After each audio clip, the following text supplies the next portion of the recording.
اختصر اختصر قوي كمان.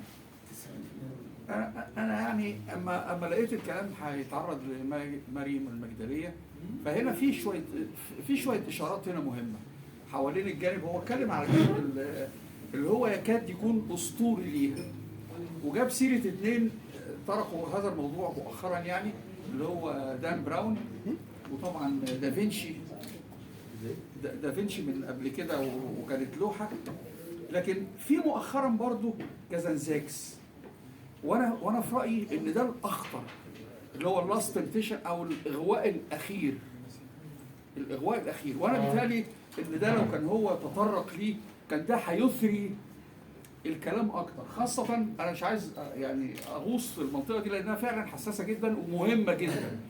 ان مثلا الجماعه اخواننا المسيحيين اللي هم نص او اقل من نص مجتمعنا احنا، وهنا مش عايزين ندخل بقى في حكايه الطوائف، لان مثلا من الحاجات اللي بتروى ودي عرضا ان مثلا الغساسنه والمنافر ودول ناس مهمين قوي ومضاريين اصلا، فكانوا نصارى.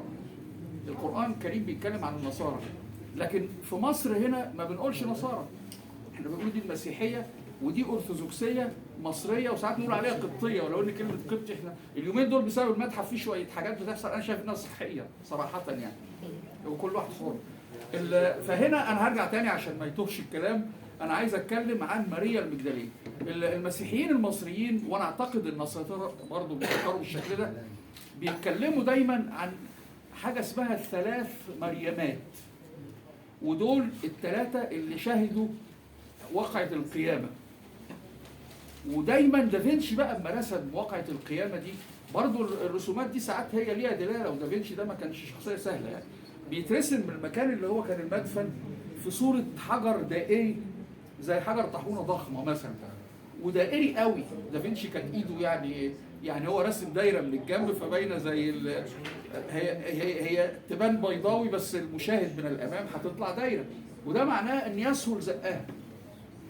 دي حاجة مهمة يعني. لو كان القبر ده قبر مشكلة زي المقابر بتاعتنا دي بيقول لك يخاف لا يقوم تاني بعد ما نمشي، لا، لكن هو كان بيتكلم لا ممنوع الضحك.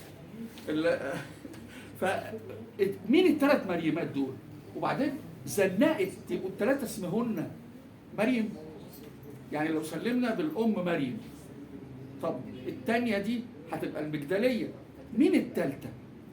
وساعات يتفننوا في انا على فكره انا بطرح تساؤلات ما عنديش اجابات، لكن الثالثه دي توصف بانها صغيره سنا، لان كازانزاكس في الاغواء الاخير ده لخبط الدنيا، واللخبطه اللي عند كازانزاكس دي يبدو ان هي الصوره بتاعت دافنشي. اللي منكم يفتكر صوره دافنشي لان في عبث فيها في الكنائس المصريه عندنا.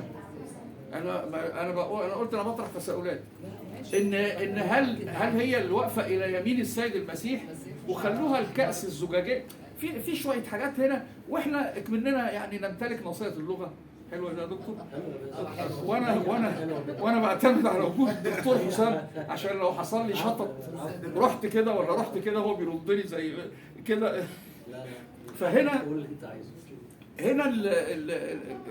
الشخصيه دي دافنشي بقى لما رسمها في الرسومات العالميه والاصليه اللي في اللوفر بيترسم واحده باديه الانوثه، هي صحيح يعني مستتره، لكن الوقفه نفسها ما احنا نقدر نشوف ده واقف ازاي.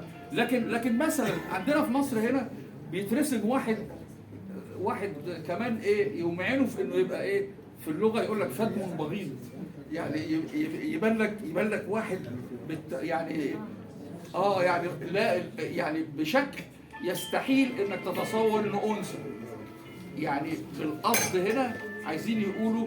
وبعدين لو عدينا بقى اللي موجودين، ما احنا نعرف ان هم 12، طب هنا لو انت شلت ده كده يبقوا 11، يعني انا اقصد في فوازير. عشان كده هي ما سموها دافنشي كود، وبناء عليها قامت جماعه بقى. طبعا ده اللي مكتوب اللي كاتبه دافنشي دي مش روايه بس كده مجرد روايه، لا ده اشاره لجماعه موجوده اعتقد، عشان الكلام عن اليسار والاستاذ باسل هنا جاب سيره اليسار، اعتقد دول اللي امتد منهم جماعه كانت موجوده في فرنسا وقابلهم من خديوي اسماعيل وقتها قبل ما التيار الشيوعي اليساري يعني يجي مصر هنا، اللي هم جماعه كان اسمهم السان سيمون، ودول بيقدموا خدمات للبشريه وتسموا اسامي كتير بعد كده، مش عايزين نتكلم في حاجه، بس انا اقصد ان المساله دي فيها سياسه وفيها كمان جماعات بتاخذ بايد الفقراء، يعني حتى لو سلمنا ان ده للظاهر. لكن انا يعنيني بقى شويه حاجات عشان ما نغصش في الحكايه دي، ان هو اهتم هنا في الاثار. انا بقى عندي معلومات دورت عليها عبر سنوات، يعني ان يصعب جدا، انا بتكلم عن يهوذا والسامره، المنطقه دي كان فيها حاجتين مهمين قوي، وبعدين مش هننسى ان احنا من اشد المعجبين بالنبي داوود. وبعدين يعني النبي داوود ورد ذكره في القرآن بشكل مبهر جدا، وحديث الرسول عليه الصلاة والسلام بيتكلم عن سيدنا داوود، وفي خبثاء بيفسروا الحكايه دي بشكل تاني، ان سيدنا داوود ان الحديث بيقول ان انا وداوود كهاتين، يعني هو بينسب لنفسه افضال، وفي ناس خبثاء بيقولوا ده عشان هو كان بيحارب اهله وكده، وفي ناس بيقولوا لا لانه اخذ زوجه يعني حدوته كده مالناش دعوه، مش هنتكلم فيها وممكن تكون ما حصلتش. فهنا معلش انا هستاذنكم اقفل البتاع ده عشان ده يظهر البوليس. فهنا احنا عندنا مشكله في اتنين بقى، بس انا اعذروني للذاكره، اتنين باحثي اثار، يعني هم انا هقول يهود لان يهود غير اسرائيل غير صهيونيه، المنطقه دي شائكه. ففي اتنين من كبار علماء الاثار في التراث هقول العبراني بقى، خلينا في ولاد يعقوب دول اللي انا فاهمهم، فشلوا تماما في انهم يلاقوا اي اثر للهيكل. عشان كده حتى لما بيقولوا الهيكل المزعوم فاحنا نقصد هذا. فهنا معلش انا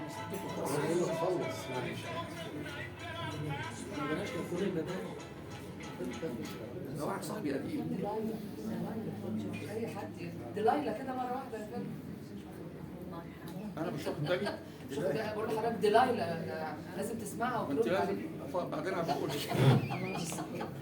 اللي انا اقصده، عايزين نرجع تاني للحكايه. فهنا احنا قدام ناس بيدعوا وجود اثر لا وجود له، وافتكر ان هؤلاء الاثنين دول ليهم كتاب واحد. انا مش عارف، انا ما بعرفش اعمل سلايد، انا جاي من زمن تاني. او اكسره. لا يا راجل اكسره. انا اللي انا اقصده